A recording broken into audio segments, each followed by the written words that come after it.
I'm here with the awesome Sajid Mahmood today, talking about his cricket journey, his academy, his venture into teaching kids now, giving back what he's learned in his life, and more importantly, just about cricket and how it's evolved. So, Saj, thank you for taking the time to speak to us. Yeah. So, tell us, Saj, just about how did cricket start for you? I know it's not an easy journey making it to the level you made it, but how did it start, and how did you make it to that level? So firstly, obviously, I got owe a lot to my father, who used to play league cricket up in Manchester and Bolton. And ever since I was 7, 8, he used to take me along on the weekends and weekdays when they used to play, and that's where the love for the game really grew. And I used to fill in sometimes when they were short. I used to play with adults, and I used to really like doing that. I was athletic, running around, and obviously my dad's friends, they weren't as athletic, so they used to move quite slowly. So they quite gladly had me in the team so I can go and run and get all the balls. And then obviously after that, after a couple of years of doing that, I played at a club called Bolton Indians actually in under 10s, and they said, look, if you want to progress, go to another club in a different league because they have a lot more attention from counties. And then started playing that. Went for a few trials with Lancashire County Cricket Club, which I didn't really get into, but I never really give up. I thought, look, I still love the game. At county, you sort of know if you're better than players or not, or how far you are off the standard. I always knew I was there or thereabouts. So I went back, played, did quite well. Then luckily one year, one of the under-17s coaches rang my dad and said, we have one of the bowlers who's injured, can Saj play the game? And my dad, without thinking, said yes, 100%. And he said, look, it could only be the only game he plays. So my dad goes, yeah, no problem whatsoever. Played, anyway, long story short, did well. Second week, same thing again, so played again.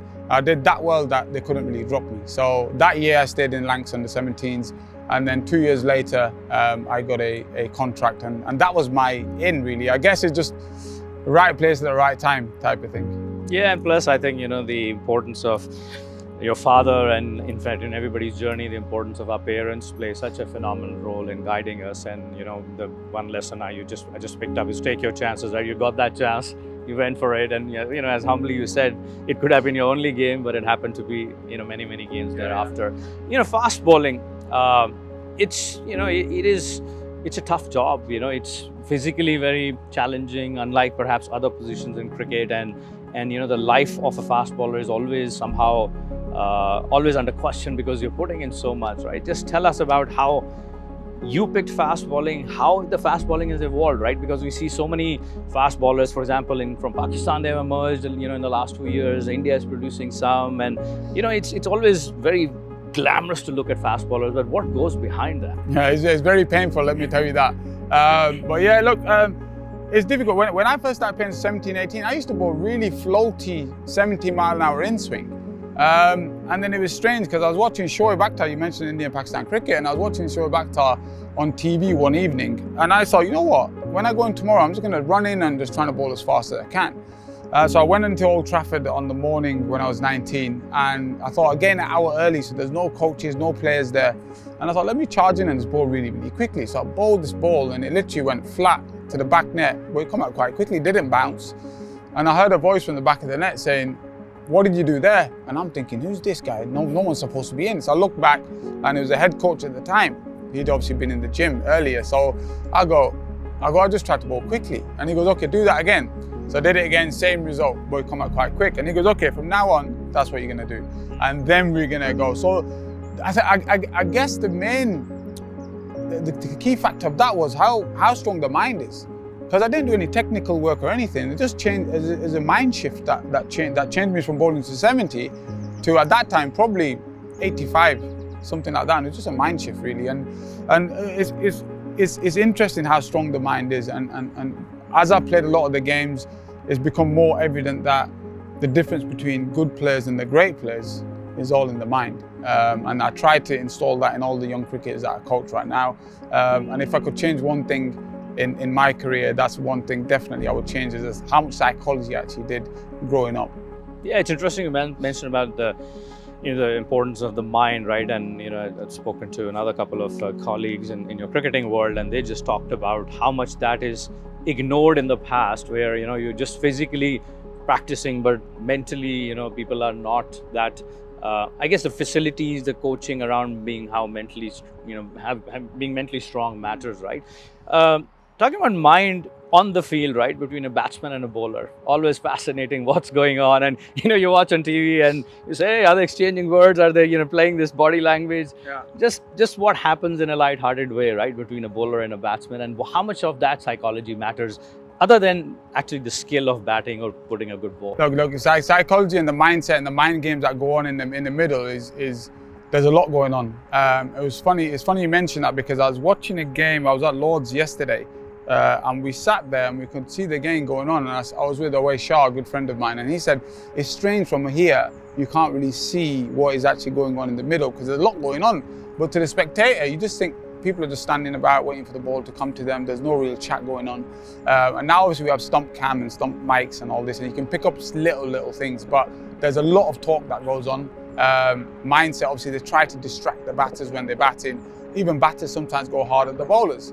Try to get into their mind and get them off the focus of what they're trying to execute. So mindset's huge. It's actually good fun because it challenges you as a player, as a human. How strong mentally can you focus on what you're trying to do? Some people are obviously a lot better at it than other people. But look, that's one of the things that is important to me when I coach these young kids is mindset. Keep routine in good place. I give them a lot of good examples in Steve Smith when he bats and moves his stuff around a lot, and it's not because he's itchy, it's just that's his routine to focus on to what he needs to do to execute his batting. And you had people like Malinga in the past who used to kiss the ball every time. It's not because he loved the game that much, he probably did, but that was his routine to focus in on what he needed to do. And he did that every ball, and these great players, sometimes visually you can see they do the same thing every time, and that's a focus that they get. And I try to get the young players to understand that, how important that is. And talking about young players and kids, you've started this academy into a wonderful venture of sharing your knowledge, experience, which is basically priceless. But how did this idea of academy come to you, and what do you want to kind of get out of this academy? So look, I've always wanted an academy, just to help the young next generation come through and guide them and trying to use my almost contacts to get them into a high level of cricket, and just to pass on some knowledge really. But the main passion I have is, look, when I was younger, I didn't really have the opportunity to train with England cricketers, let alone, even county pros really. There was nothing really about. And I've always had this passion that I want to set something up where young kids from all abilities, all backgrounds can come along. I can give them some knowledge, some experience, some drills, some guidance in how to get better. And if they want to take the game further, then I can use my contacts to get them into a high level of cricket if they are good enough. So that's one of the main reasons I started. And look, the amount of satisfaction that I get doing that is amazing. And we've started the academy now, and this is our 6th week going into it. And some of the improvements we've seen from players is very, very satisfying. And to be able to feel that because of some input that I've had in their life, they become a better cricketer and almost a better person as well. You mix with different backgrounds and different people, and it's very, very, I take a lot of pleasure from that. The fact that I have had a positive impact on these young guys' lives, cricket-wise, and just outside, and can take them skills away from cricket as well, and hopefully be a better person as well. Yeah, no, super. I think that's wonderful because, as you said, the real experience is priceless, right? People can still learn the technical skills, but what happens in the field and, how you react and how you come out of, especially when things don't go right? Yeah. Because that's really, I would imagine, you have, I'm sure, countless stories about telling when you're down and, things are bad, like, how do you come out? Digitally, obviously, we're obviously very happy to partner with you and make sure this academy gets, digitally alive and reaches out to the most amount of, massive audience. Last question is, when people think of becoming cricketers, right? The hardest thing is it's a very competitive field, and it's a team sport versus an individual sport, right? So sometimes you're relying on others.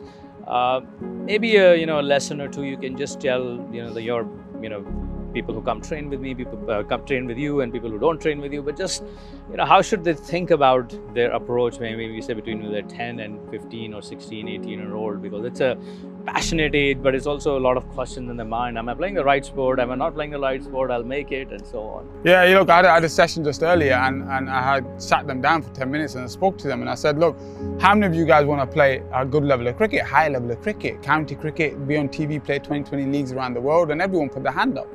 And it's funny because the way they trained was like everybody else. So I said, look, if you train like everybody else, be happy to be like everybody else. But if you want to train and play in the TV in front of hundreds of thousands of people and earn good money and get better as a cricketer, you've got to think slightly different. And we did a drill where we give them new balls today, and we said, okay, bowl with a new ball. And they had no plan whatsoever. So they're bowling wide, short, everything. And then the only thing we said to them was, okay, with a new ball, you don't want the ball to be wasted. You need to pitch the ball up, get the batsman driving, and make use of the ball. And we just give them a game plan. And that we didn't do any technical work with them. And there was such a drastic change in how they then went in for the second session, and the batsman found it difficult. So look, mindset again, we keep going on to this mindset, it's a huge thing, it's a huge thing. But look, ultimately for the guys from 10 to 15 or even older, number one, you got to have passion for what you want to do. And if you enjoy it, that's a big factor. And then comes hard work. But hard work doesn't mean you come into nets for 4 hours a day, but don't really work on anything. I'd rather you come into a net for half an hour and work on something specific and get better, that 1%, rather than do 4 hours and work on nothing and not get better at anything. So you got to work smart.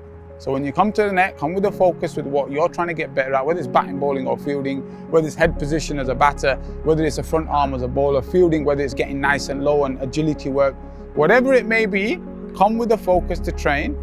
Half an hour, 45 minutes, however long you want to do, as long as you can get that out of it, you then are one step closer to achieving your dream and your goal, whatever it is. And obviously at the academy, they want to play T20 cricket around the world, IPL, PSL, these guys, they want to play there. But I said, you've got to start thinking slightly different to everybody else. If you don't, be happy playing club cricket in England in the wet weather, sticky wickets, be happy doing that. But you've got to think differently. If you want to play differently, look, it's difficult to play. There's so much demand with cricket now. And there's so much people trying to play cricket. I look at IPL, look, India, perfect example. Out of the whole country, 11 people represent them in a test match. A country with 1.6, 1.7 billion people, 11 people represent. How much pressure, how much passion, how much desire do you have to play? You have to go above and beyond to then say, you know what, when I train, this is what I need to work on. You cannot just come to game, train, and say, yeah, I'll have a laugh with my friends and get better. It doesn't work like that. So my main point, I think, for the young cricketers out there who want to make it, come with a focus to train. If you come into good habits when you train here, you'll naturally take that out in the middle, you'll perform. If you don't come with good habits here, you don't train well, what are the chances you're going to perform out there? Very, very little. So come with the passion, come with the focus. Super inspiring, Saj. I'm inspired. If I was 10, 15, I would go back and come train with you. But some wonderful lessons. I think there's no substitute for what you shared about mindset and passion, and really, how do you go from good to great, really is what you're sharing. It's a pleasure. Thank you so much. Absolute pleasure. Thank you very much. Good luck on your academy, and we hope to see it succeed and thrive. Thank you very much.